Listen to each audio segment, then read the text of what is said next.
Il est 13 h, bonjour à tous. Merci de votre attention. Voici les titres à la une de l'actualité ce dimanche. Le président de la République Alassane Ouattara a pris part hier samedi par visioconférence au 34e sommet de l'Union africaine qui s'est ouvert à Addis Abeba et qui a vu l'élection de Félix Tshisekedi, président de la République démocratique du Congo, comme nouveau président de l'Union africaine. Passation de charges effectuée entre le président sortant et le président entrant. Le ministre de l'Hydraulique, Laurent Tchagba, a procédé au lancement des travaux de renforcement d'alimentation en eau potable du district d'Abidjan. Il est prévu la construction d'une usine de traitement d'eau dans le village d'Anyama-Débarcadère. Cette unité permettra de réduire le déficit d'eau potable dans les ménages. En Équateur, ce dimanche 7 février 2021, 13 millions d'électeurs sont appelés à choisir leur prochain président. Dans un contexte de crise économique et sanitaire, l'Équateur, rappelons-le, a été particulièrement touché par la première vague de l'épidémie de Covid-19. Voilà pour l'essentiel.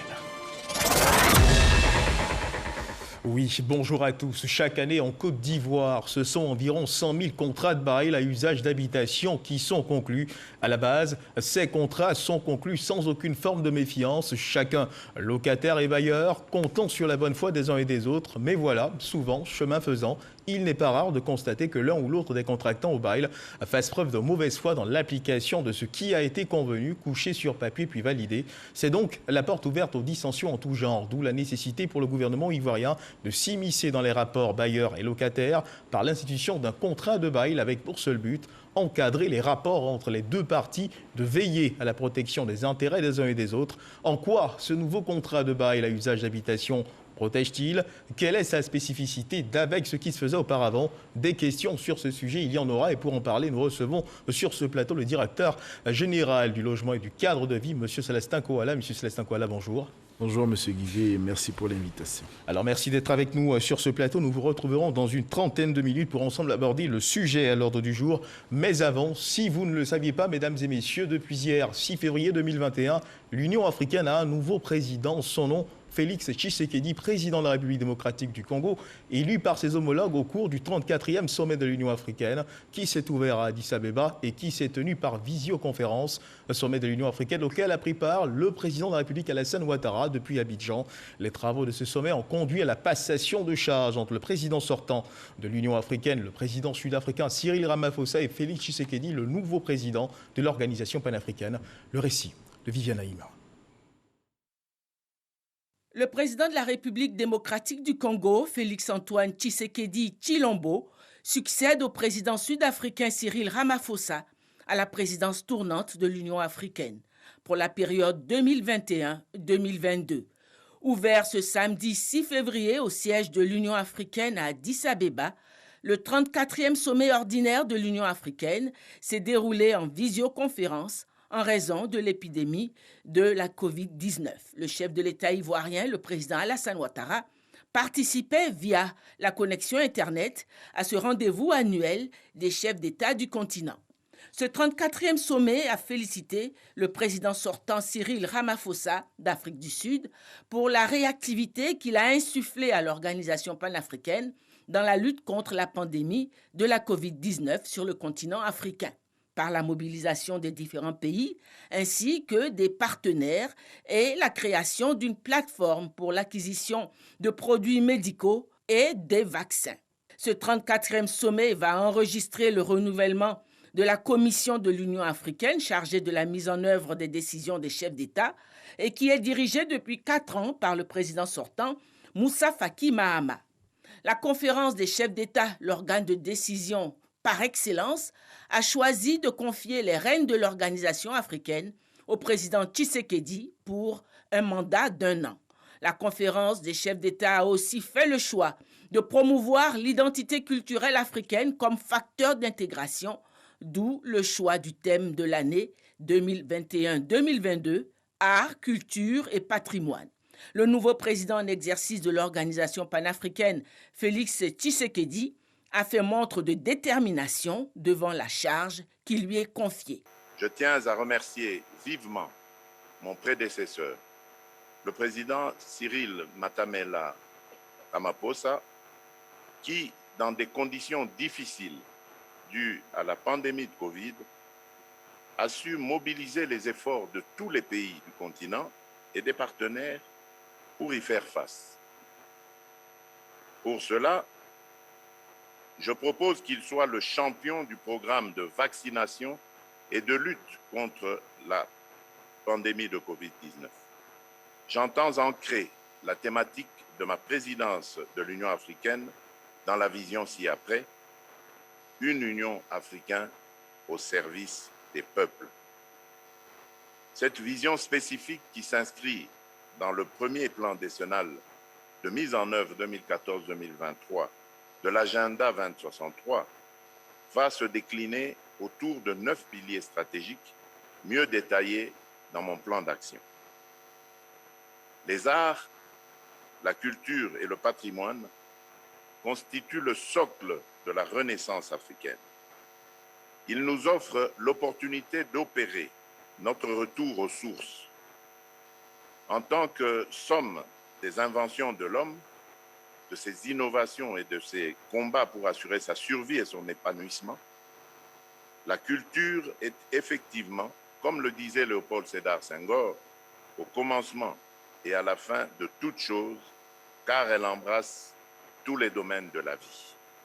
Au sein du nouveau bureau de la conférence des chefs d'État, le Sénégal occupe le poste de vice-président, l'antichambre pour accéder au fauteuil de président en exercice de l'Union africaine pour l'exercice 2022-2023. Voilà, un reportage de Viviane Haïma. Et pendant ce temps, le ministre de l'économie et des finances, Adama Coulibaly, montait au créneau pour assurer sur la gestion de la dette ivoirienne. Oui, ce qu'il faut retenir de son intervention, c'est qu'il n'y a aucune raison de s'inquiéter. La gestion de la dette de la Côte d'Ivoire est maîtrisée. Les propos du ministre de l'économie et des finances, Adama Coulibaly, en réaction à certaines informations faisant cas d'un niveau d'endettement alarmant pour la Côte d'Ivoire. Les détails avec Adama Koné. La dette ivoirienne. Les données consolidées à fin juin 2020 sont connues et disponibles. Un encours de 10 000 milliards de francs CFA de dette extérieure et de 5 000 milliards de francs CFA de dette intérieure. Bien en deçà des chiffres qui circulent sur le marché noir de l'information. Pour le ministre de l'économie et des finances, c'est une dette intelligemment structurée. Nous recourons d'abord aux ressources, prioritairement aux ressources concessionnelles qui malheureusement de plus en plus se font rares. Après les ressources concessionnelles, nous allons vers les ressources semi-concessionnelles avant d'aller vers les ressources qui sont contractées à des termes commerciaux. Je dois vous dire aujourd'hui que quand on regarde le portefeuille d'endettement de la Côte d'Ivoire, nous avons 73% de notre endettement qui est constitué de prêts semi-concessionnels. 19% prêts concessionnels et seulement 8% à des termes commerciaux. Ça veut dire simplement que la stratégie, elle est très bonne parce que nous ne nous endettons pas pour nous endetter. Nous le faisons avec une stratégie qui permet d'avoir les ressources les moins chères possibles. Le gouvernement fait de la viabilité et de la soutenabilité de cette dette une préoccupation majeure. Nous avons été instruits par son Excellence Monsieur le Président de la République à faire en sorte effectivement que nous continuions de gérer la dette de la façon la plus efficace possible. Nous nous attelons à cela et c'est pour cela que nous avons des instruments de gestion de notre dette. On a une stratégie qui encadre en fait notre politique d'endettement, c'est la stratégie de gestion de la dette à moyen terme, l'analyse de viabilité de la dette que nous faisons de façon régulière, qui nous permet de suivre l'évolution de notre dette pour voir si elle est soutenable sur le long terme. Et nous attachons du prix également à la question des agents de notation sur les risques pays. Le pays garde ainsi une signature crédible auprès des bailleurs du fonds. En témoigne l'indicateur dette sur PIB estimé à 43% contre une norme communautaire UEMOA de 70%. Nous respectons nos engagements. Je dois vous dire que nous attachons du prix à cela. Jusqu'à présent, il n'y a pas eu de défaut en fait, de paiement au niveau de la Côte d'Ivoire. Et c'est ce qui nous vaut d'ailleurs d'avoir des notations très bonnes au niveau des agences internationales de notation comme Fitch et Moody's, qui nous font un crédit assez important. Et ces crédits sont de nature à permettre justement la facilitation de la mobilisation de ressources auprès des investisseurs. Il est à rappeler que les données de la dette ivoirienne pour fin 2020 sont en traitement selon le ministre de l'économie et des finances, Adama Coulibaly. Et on change de registre, deuxième titre de cette édition. Dans l'optique d'offrir de l'eau potable aux populations ivoiriennes, le ministre de l'Hydraulique, Laurent Tchagba, a procédé au lancement des travaux de renforcement d'alimentation en eau potable du district d'Abidjan. Il est prévu la construction d'une usine de traitement d'eau dans le village d'Anyama débarcadère. Cette unité permettra de réduire le déficit d'eau potable dans les ménages. Jean-Marc Djadji nous en parle. Bâti sur une superficie de plus de 200 hectares, Anyama débarcadère, village de 5000 âmes, est confronté au problème d'accès en eau potable, malgré sa proximité avec la lagune. On a inauguré le château, mais le château n'est pas encore fonctionnel. C'est-à-dire l'eau potable n'est pas encore arrivée dans les ménages. Donc on souhaiterait que nos autorités nous aident à ce que la réalisation du château rentre en effectivité en permettant à nos parents d'avoir de l'eau dans les ménages. La pose de cette première pierre par le ministre de l'Hydraulique, Laurent Tchagba, démontre encore une fois la volonté du gouvernement de satisfaire les besoins des populations en eau potable. Pour la deuxième fois, nous y sommes pour le lancement des travaux du projet de renforcement de l'alimentation en eau potable de la ville d'Abidjan à partir de la lagune Adien. La construction de cette usine de production et de traitement d'eau de 150 000 m3 par jour va réduire d'ici 2025 le déficit en eau potable dans la ville d'Abidjan. La mise en œuvre du projet dans sa phase 1 a pour but d'améliorer les conditions d'accès à l'eau potable de près de 1 500 000 habitants, dont les habitants, bien entendu, d'Anyama débarcadère et de tous les villages environnants. Ces habitants auront leur sécurisation en alimentation en eau potable garantie jusqu'en 2040. D'un coût global de plus de 108 milliards de francs CFA, ce projet va durer 24 mois et offrir de l'emploi à 450 jeunes, mais aussi améliorer le réseau des villages environnants. Et parlons à présent d'environnement. Évaluer les risques naturels dans la région de Grand Laou, c'est le but d'une étude engagée par le ministère de l'Environnement et du Développement durable à travers le projet d'investissement pour la résilience des côtes ouest africaines. Cette étude, qui a duré 10 mois, a permis de constituer une base de données socio-économiques sur les investissements à réaliser dans la ville de Grand Laou afin de réduire les risques de catastrophes naturelles. Grâce Kando. Le projet d'investissement pour la résilience des côtes ouest africaines Ouaka Côte d'Ivoire a mené des études d'évaluation des risques naturels et la mise en place d'un système d'alerte précoce dans la zone de Grand Laou. Nous sommes là aujourd'hui pour faire la restitution d'une étude de près de 10 mois, évaluer de façon quantitative les risques naturels, notamment les inondations pluviales, inondations par la lagune, les submersions marines, les problèmes d'érosion côtière même directement, et puis les problèmes de glissement de terrain. Et donc la restitution va nous permettre de voir quels outils il faut déployer pour réduire les inondations et les submersions marines dans cette zone. Les actions à mener permettront donc à la commune de Grand Laou et aux villages côtiers de disposer d'outils de gestion rationnelle et durable en lien avec la gestion des risques naturels. C'est tout un travail très important qui a été fait. C'est plus de 21 000 bâtiments qui ont été digitalisés, qui ont été enquêtés, bâtiment par bâtiment. C'est la totalité des routes également qui ont été analysées. Et ça nous permet d'avoir une image très précise et derrière de proposer des solutions de réduction des risques et de développement durable des territoires. Longue de 566 km, la zone côtière de Côte d'Ivoire est confrontée à plusieurs menaces: destruction des mangroves, démographie galopante et surexploitation des ressources aquatiques. Le projet Ouaka Côte d'Ivoire vient comme une réponse pour trouver des solutions durables. Voilà, et notons que d'autres risques sont au jour le jour évalués par le ministère de la Santé et de l'Hygiène publique pour justement éviter la propagation de la maladie à Covid-19, d'où ces appels incessants lancés par le ministère, appels qui consistent au respect des mesures barrières pour freiner la maladie.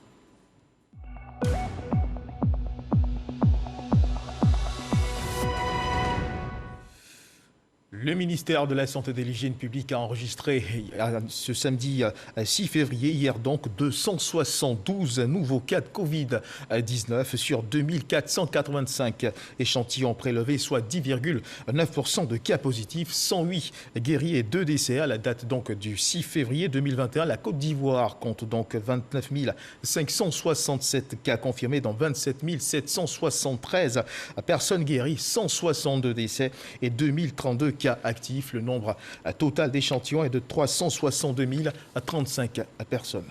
Afin de lutter justement contre la propagation de la Covid-19 en milieu universitaire et estudiantin, ce qu'il faut également savoir, c'est que des kits de protection sanitaire ont été remis par le ministre de l'Enseignement supérieur et de la Recherche scientifique, Adama Diawara, au personnel administratif et aux étudiants du Centre régional des œuvres universitaires d'Abidjan 1, Jean-Marc Djedji.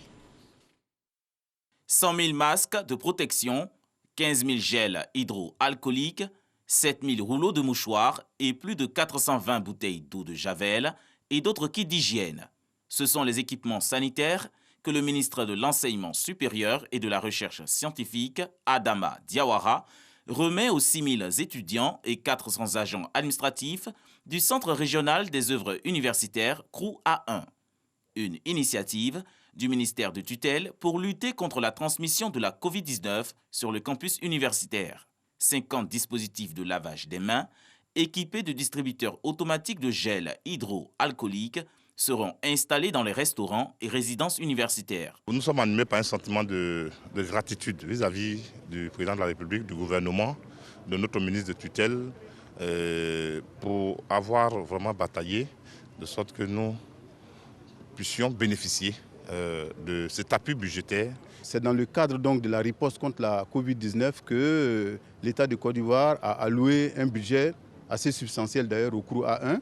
Évidemment, ces étudiants et ces personnels administratifs et techniques sont soulagés, voire heureux, puisque n'oubliez pas que nous sommes dans un contexte de rebond de la pandémie Covid-19 dans notre pays.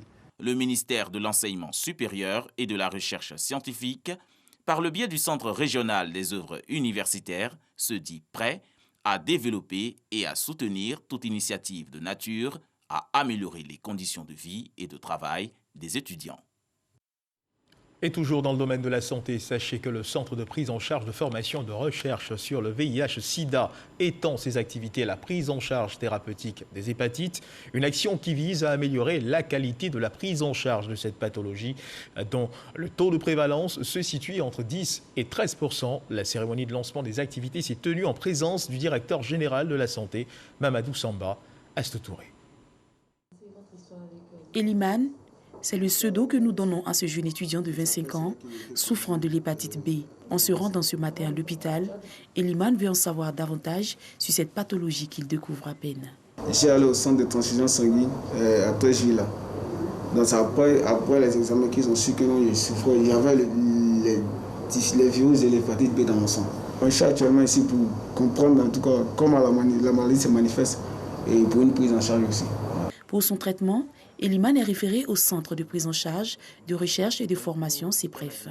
Un centre initialement spécialisé dans la prise en charge des patients infectés par le VIH-Sida. Depuis début janvier 2021, il se positionne comme le centre de référence dans la prise en charge intégrée des hépatites chroniques B et C. Nous avons des locaux, nous avons un circuit bien tracé à partir de nos patients PVIH que nous suivons. Donc nous allons calquer ce modèle-là sur la prise en charge des patients hépatites sur le modèle de la prise en charge du VIH. À peine 3 semaines d'ouverture et le centre enregistre plus d'une vingtaine de patients. Depuis le démarrage des activités de prise en charge biologique des hépatites, nous avons ici la première plaque que nous avons réalisée qui comporte au total 27 patients. Et sur les 27 patients, nous avons 10 qui ont une charge virale détectable et 17 qui ont une charge virale indétectable. Coût élevé et quasi-indisponibilité des médicaments, coût très excessif des examens complémentaires, insuffisance des laboratoires publics de référence et insuffisance de spécialistes, spécialement les hépatologues. Face à ces difficultés, l'ONG SOS Hépatite a entrepris depuis 3 ans l'élaboration d'un plan stratégique de lutte contre les hépatites virales au profit des patients.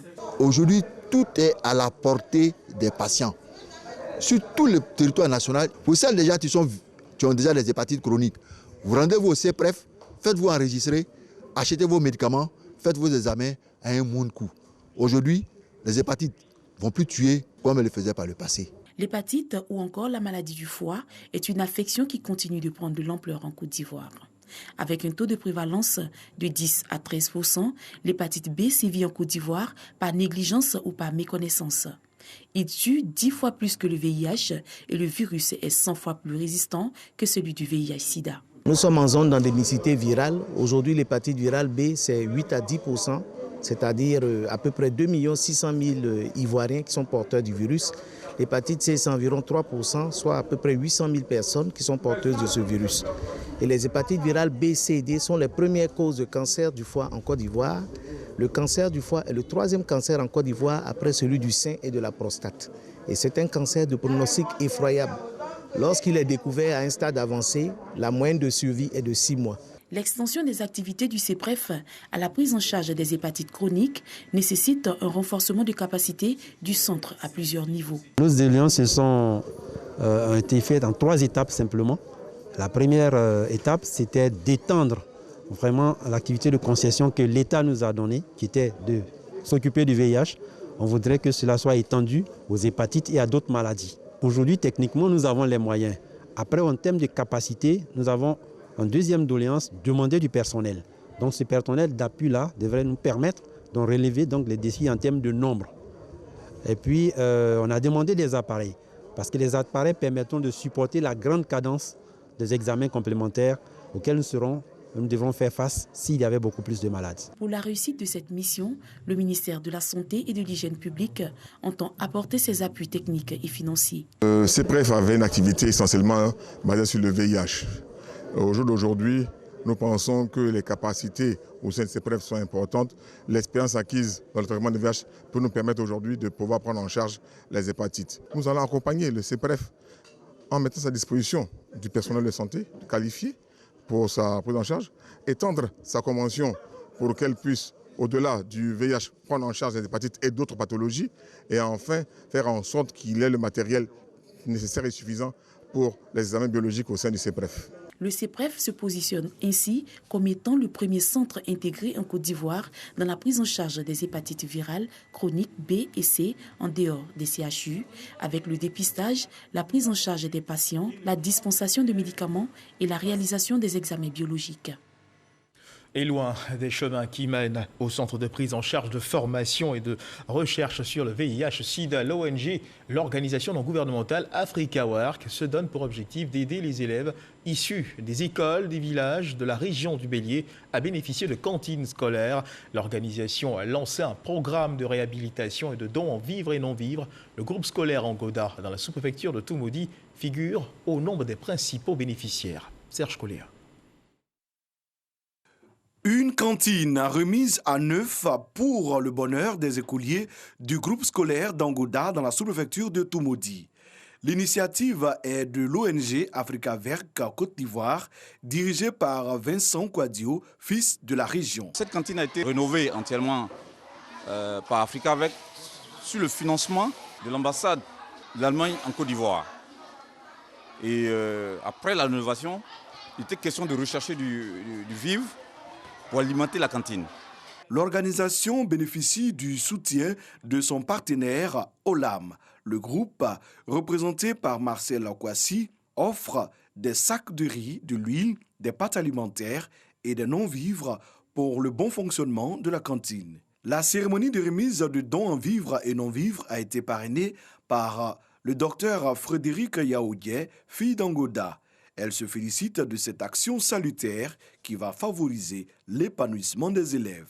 Aujourd'hui, notre région est de plus en plus appauvrie par les changements de climat, donc les récoltes ne suivent pas, donc les parents sont de plus en plus pauvres et ont du mal à joindre les deux bouts et à prendre en charge leurs enfants scolairement à tous les niveaux, dans les fournitures, dans les inscriptions, mais également dans l'alimentation même. Martin Yao, coordonnateur des cantines scolaires, représentant le directeur régional de l'éducation nationale, salue les généreux donateurs. Au nom du ministre Gaoussou Touré, le docteur Sendou Kone, directeur régional, a apporté le soutien du ministère de la Riziculture avec un champ de riz de 5 hectares à Angoda en vue d'approvisionner la cantine. Environ 450 élèves d'Angoda pourront bénéficier de ce programme de cantine scolaire. Et direction le village d'Eplemlan dans la région du Sud Comoé. Les populations de ce village peuvent désormais pousser un ouf de soulagement. Bientôt, un pont reliera la commune d'Adiaké à leur village. Les travaux de construction de ce pont semi-métallique de 46,5 mètres ont été lancés ce vendredi dernier donc, à Eplemlan par le directeur de cabinet du ministre de l'Équipement et de l'Entretien routier. L'ouvrage devrait être livré dans 12 mois. Son coût est estimé à 1,3 milliard de francs CFA. Le reportage de Jean-Louis Pambou. Eplemlan, 4 km d'Adiaké, siège de la royauté Bétibé. La Tonglan est de sortie ce vendredi 5 février. La raison de cette liesse populaire, le lancement des travaux de construction du pont devant relier ce village longtemps enclavé à Adiaké. Depuis que cette voie est tracée, c'est nous-mêmes qui avons fait ce pont-là en bois, selon nos propres moyens. On a mis le sable dessus, bon, ça fait que les voitures ont la possibilité de passer et circuler librement. Le pont de fortune qui a longtemps assuré la jonction entre Eplemlan et Adiaké a causé bien de dommages, dont le plus dramatique reste l'accident du 2 janvier 2018. Ma grande sœur avec son enfant, son petit frère, ils étaient 6. Ils étaient venus à la fête à Eplemlan. Maintenant, à leur retour, on ne sait pas comment l'accident s'était promis. Ils vont nous appeler, on dit il y a une voiture qui est tombée dans la rivière, on vient, justement, c'est eux. Le pont d'Eplemlan sera long de 46,5 mètres. Il sera livré dans un délai de 12 mois et coûtera 1,3 milliard de francs CFA. Sa mission, assurer la sécurité des biens et des personnes. Ce sont au total 2 ponts semi-métalliques qui sont prévus à Adiaké. Des ouvrages qui rentrent dans le cadre d'un plan global initié par le gouvernement. Notre pays est un pays agricole et il y a certes les routes bitumées, mais le plus grand du réseau est un réseau de routes en terre. Et très souvent, le franchissement des cours d'eau pose problème en saison des pluies. Comme Adiaké, ce sont 15 localités sur toute l'étendue du territoire qui seront dotées de ponts semi-métalliques. Le coût global de ce projet d'envergure est de 85 milliards de francs CFA. De quoi réjouir les populations de ce village. Des transporteurs du district d'Abidjan mettent en place une société coopérative en vue de moderniser leur activité, notamment le transport intercommunal avec les mini-cars appelés communément Baka. Le lancement du projet a eu lieu à la mairie d'Abobo. Didier Nguessan, notre reporter, nous apprend que ces transporteurs sont décidés à rompre avec les pratiques de violence et de raquettes dans le transport. Reportage. Moderniser le transport urbain à Abidjan. Cette vision est soutenue par la loi d'orientation du transport intérieur déterminant les conditions d'accès à la profession de transporteur et d'exercice de l'activité. Ces transporteurs réunis en coopérative épousent cette dynamique et lancent leurs activités. Il y a 2 facteurs. C'est de tout faire, de mettre nos transporteurs qui sont dans l'informel à être dans le formel. Ça, c'est premier objectif. Maintenant, c'est de tout faire à ce que le transporteur peut se survivre de lui-même. La société coopérative veut rompre avec la violence dans le transport. Elle est accompagnée par le Haut Conseil des transporteurs. Je dis que le transport aujourd'hui est en train de faire sa mue. Ça mue parce que par le passé, nous avons les mêmes acteurs, mais avec, si vous voulez, une manière de travailler qui ne prenait pas en compte tous les facteurs de sécurité, d'organisation et de saine orientation. Des dispositions sont en train d'être prises aujourd'hui pour que non seulement nos acteurs soient sensibilisés, mais aussi et surtout pour qu'ensemble, nous puissions nous muter vers le chemin de la professionnalisation.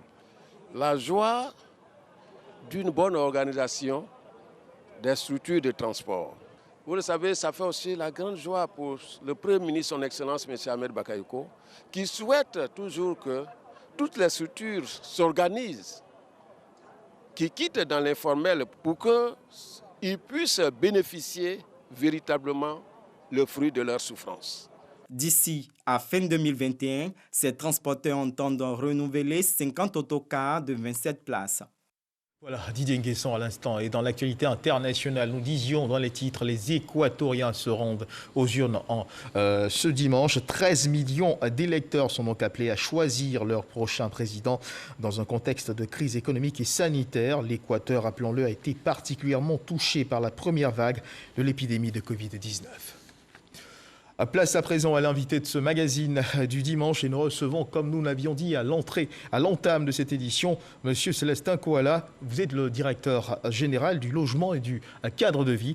Et avec vous, pendant un quart d'heure, nous allons parler du contrat de bail à usage d'habitation. Mais avant, je vous invite à suivre cet élément, réalisé par Jean-Louis Bambo, qui fixe le cadre de notre échange et justement qui renseigne surtout sur ce contrat de bail sécurisé, ce nouveau document pour réguler la relation entre bailleurs et locataires. C'est le 21 janvier dernier que le ministère de la Construction, du Logement et de l'Urbanisme a officiellement lancé le contrat sécurisé de bail à usage d'habitation. Son coût, 10 000 francs CFA que le locataire et le bailleur devront se partager, soit 5 000 francs CFA pour chacune des parties.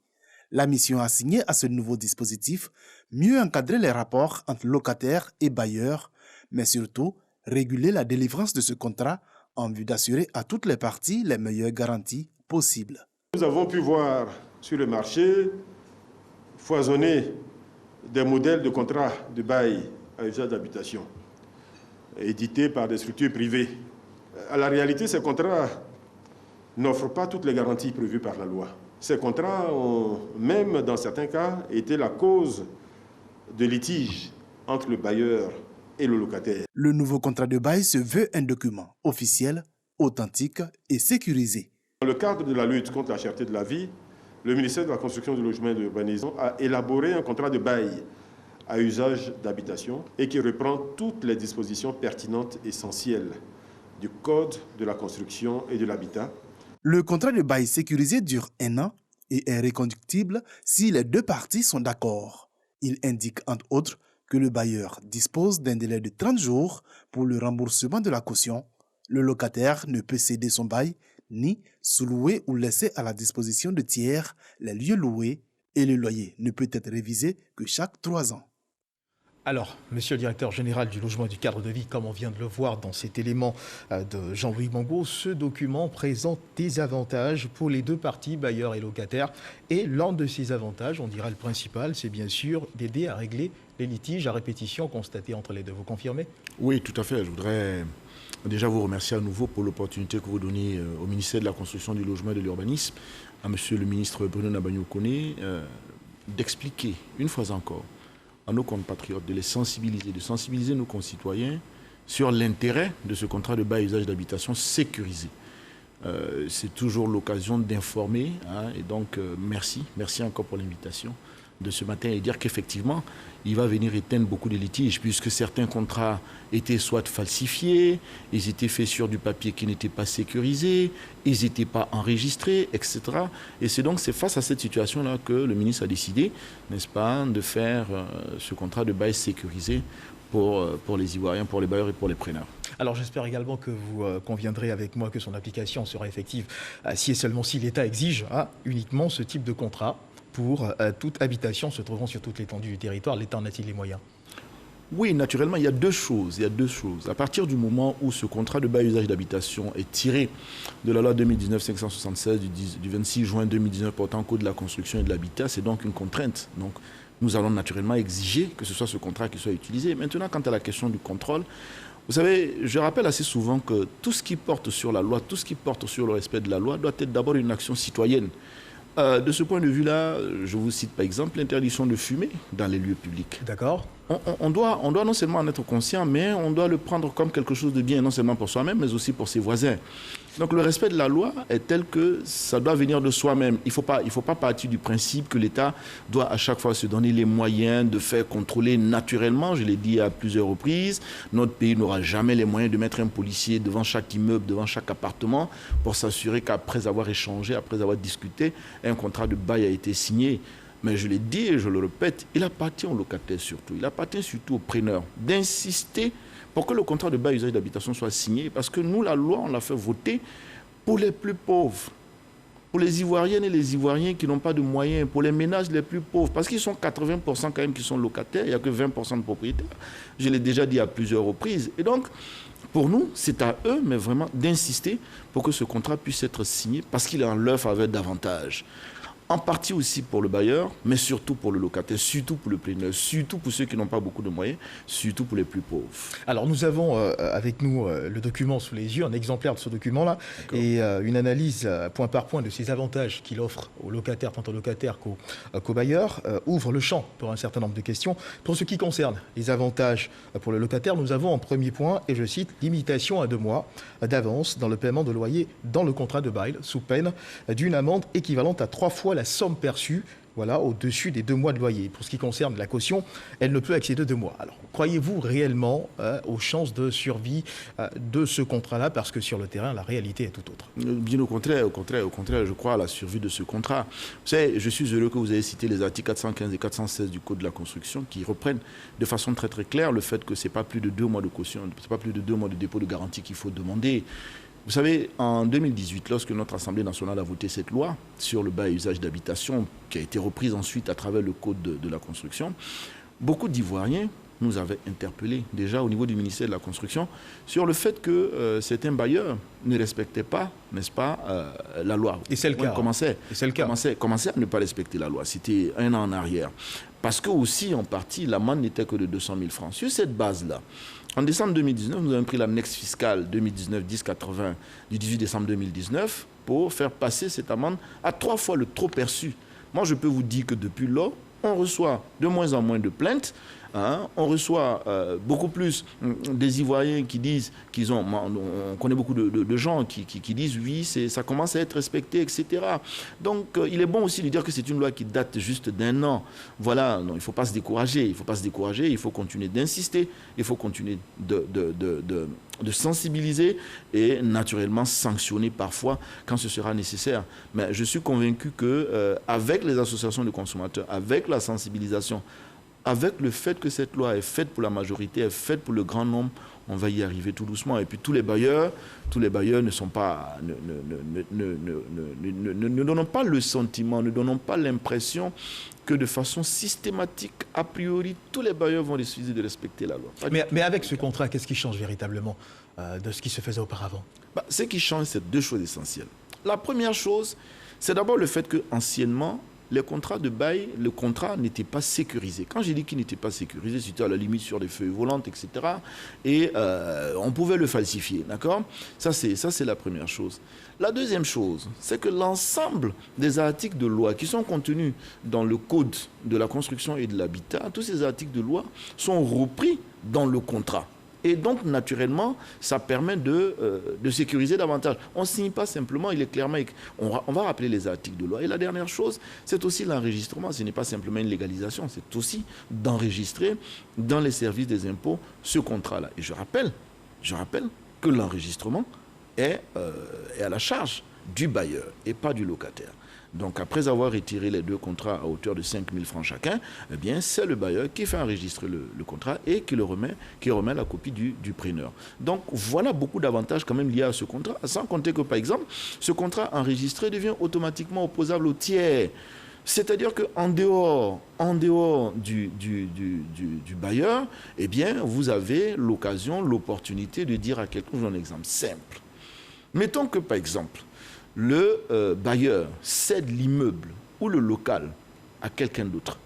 Parce que vous avez fait enregistrer le contrat, il reste valable. Il est opposable à ce tiers-là. Or, si vous ne l'avez pas fait enregistrer, le nouveau propriétaire, entre guillemets, le nouveau bailleur, entre guillemets, ne se sent pas concerné du tout par ce que vous avez signé avec l'ancien. Et donc, vous êtes à nouveau à la merci, j'allais dire, de ce nouveau bailleur-là. Tout ça, c'est pour dire que l'enregistrement du contrat est essentiel et il est bon pour les preneurs. Alors, une question qui revient souvent quand on parle justement de ce contrat de bail-là. Alors, un cas pratique. Prenons un locataire qui est dans le besoin face à une urgence. Est-ce qu'il peut exiger le contrat de bail justement à son bailleur, à son propriétaire? Voilà. Est-ce qu'il peut exiger ce contrat de bail? Oui, naturellement. Je voudrais dire... Mais et si le propriétaire, justement, dit qu'il, lui, a le pouvoir de décider, eh bien, peut prendre sur lui de donner sa maison à un autre locataire qui ne l'exige pas dans ce type de figure-là. quelle est la réaction? Évidemment, le conseil que je peux donner à nos concitoyens tout de suite, c'est de ne pas partir du principe que comme je suis dans l'urgence, je ne vais pas faire signer un contrat, je ne vais pas insister pour avoir un contrat. Non, bien au contraire. Si vous partez de ce principe-là, les conséquences après, dans les 8 mois, les 1 an, les 2 ans qui suivent, vont être extraordinaires. Et vous allez bien regretter d'être parti du principe que parce que vous étiez dans l'urgence, parce que vous étiez pressé, parce que l'offre est inférieure à la demande, et donc je me suis empressé d'accéder à ce que le bailleur a voulu. Non, moi je dirais plutôt, mais vraiment en termes de conseil, si à la limite, puisque le contrat n'intervient qu'après, j'allais dire la conclusion des échanges verbaux, c'est parce que nous sommes tombés d'accord, moi preneur et vous bailleur, qu'il y ait un contrat qui va être signé par la suite, d'accord, ne serait-ce que sur la base du coût du loyer. Donc j'allais dire à la limite, si vous êtes dans une situation où un bailleur ne veut pas du tout signer ce contrat, moi je vous conseillerais avec insistance de chercher un autre loyer, un autre local, pardon, quitte à ce que, à la limite, il soit, j'allais dire, à la limite légèrement en dessous de ce que vous avez souhaité. Prenez votre temps. Prenez votre temps, mais ne partez jamais du principe que vous êtes trop pressé, c'est trop urgent, etc. Bien que je peux comprendre qu'il y ait des situations d'urgence dans certains cas, mais ne partez pas de ce principe-là pour ne pas faire signer un contrat. Mais est-ce qu'il existe... Les avantages que vous avez en signant ce contrat sont extraordinaires. Mais est-ce qu'il existe un moyen de faire pression sur le bailleur? C'est difficile à dire. La meilleure solution, naturellement, c'est de faire en sorte aujourd'hui que l'offre soit supérieure à la demande. Oui, c'est la meilleure pression. Mais pour le moment, je voudrais dire aussi qu'à partir du moment où nul n'est censé ignorer la loi, c'est clair. Donc à partir du moment où il y a une loi, la 2019-576 portant sur le code, à partir de laquelle nous avons tiré ce contrat de bail usage d'habitation, c'est une contrainte. Il faut Mais quand cette loi n'est pas respectée, qu'est-ce qu'il faut faire? Quels sont les recours qui s'offrent justement aux locataires? Alors, il y a deux choses. Il y a le fait qu'on n'a pas respecté, par exemple, les 2 mois de caution. Ça, c'est une chose. Je vous ai dit tout à l'heure qu'à travers l'article 415 et 416, il y a une amende. Il y a une amende de 3 fois le trop perçu. Si, par exemple, le dépôt de garantie était de 400 000 et que vous avez pris 2 millions, ça fait une différence de 1 600 000. Effectivement. Eh bien, vous allez payer aux impôts 3 fois les 1 600 000. Parce que c'était un trop perçu, indûment perçu. D'accord ? Ça, c'est une chose. Donc, il y a une amende à ce niveau-là.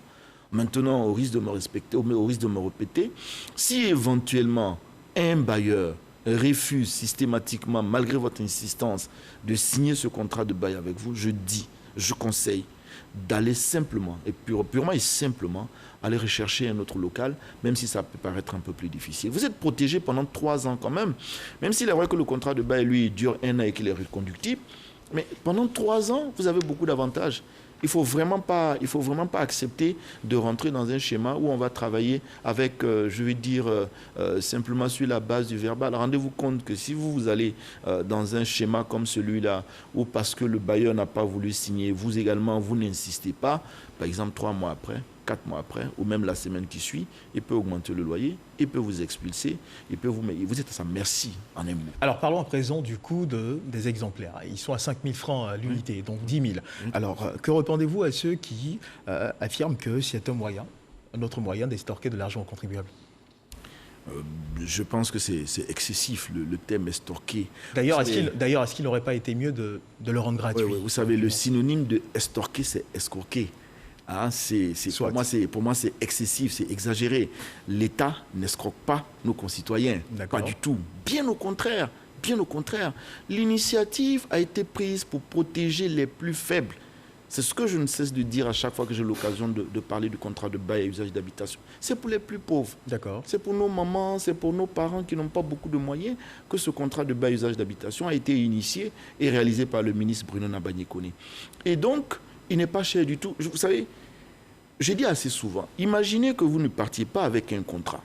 D'accord. Que vous partiez du principe que certaines associations de consommateurs vous auraient dit que c'était cher. Pour 5 000 francs, vous en avez pour au moins 1 an. Si vous n'avez pas de contrat, imaginez que par exemple le propriétaire mette 20 000 francs, fasse une augmentation de 20 000 francs sur votre loyer. À la fin de l'année, ça fait 240 000. Contre 5 000 qui vous auraient protégé. Mais au-delà de la question de l'argent, prenez un pauvre citoyen qui habite, par exemple, au Dokui, à Cocody, par exemple, chez nous. Mais lorsque vous n'avez pas signé de contrat, en plein milieu de l'année scolaire, le bailleur a la facilité, puisque c'est verbal, il n'y a rien d'écrit, ce n'est pas signé. Le bailleur a la capacité de vous expulser. Mais quand il vous expulse, Les conditions ou les conséquences immédiates, c'est quoi? C'est d'abord qu'il fallait trouver un autre local. Donc évidemment, il faut mobiliser à nouveau des ressources en termes de caution et en termes d'avance, même si ce n'est que 2 mois, 2 fois. Mais c'est surtout du temps pour trouver un autre local. C'est aussi probablement l'augmentation de votre transport au quotidien parce que vous avez choisi ce local en raison du fait que votre lieu de travail n'est pas assez éloigné, parce que vous avez choisi ce local, vous avez vos enfants qui vont à l'école juste à côté, mais c'est tout ça que vous allez refaire. Alors, 5 000. Une dernière question rapide. 5 000. Une dernière question rapide. 5 000, c'est beaucoup pour certaines bourses. Non, c'est sûr, j'en suis conscient. Une dernière question rapidement. Les coûts de légalisation de ces documents sont-ils inclus dans les 10 000 francs? Non, ce n'est pas inclus dans les 10 000 francs. Ce n'est pas dans les 5 000 francs que chacun doit payer. Le coût d'enregistrement au niveau des impôts n'est pas inclus dans les 10 000. Alors, nous sommes au terme de notre entretien. Y aura-t-il un aspect sur lequel vous aimeriez revenir rapidement avant de conclure? Oui. Premièrement, la sensibilisation. Inviter les associations de consommateurs avec insistance, je le dis tous les jours. Inviter les associations de consommateurs à apporter leur appui. Sensibiliser nos compatriotes, sensibiliser nos concitoyens au fait que le contrat de bail à usage d'habitation est sécurisé. C'est extrêmement important. Il n'est pas falsifiable. Il contient un fil de sécurité avec de minuscules éléments à l'intérieur qui ne sont pas visibles tout de suite à l'œil nu, mais qui permettent quand même d'éviter qu'on se retrouve avec un document qui n'est pas falsifié. Et le fait qu'il soit enregistré me paraît être un facteur important également. En un mot, il vous protège. Il vous protège et il garantit vos droits. Merci M. Célestin Koala. Avec vous, nous avons donc parlé du contrat de bail sécurisé. Mesdames et messieurs, c'est sur cette dernière intervention de notre invité que se referment les pages de cette édition. Merci de nous avoir suivis et Dieu garde la Côte d'Ivoire.